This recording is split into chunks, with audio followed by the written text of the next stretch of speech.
How to use Grok AI to summarize tweets and threads. Long threads taking too much time?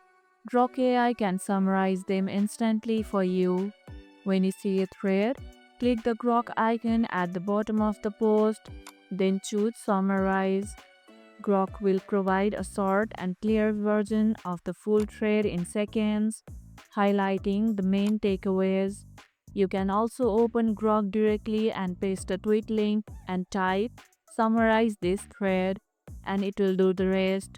Use summaries to catch up on trending topics or industry news without scrolling for hours.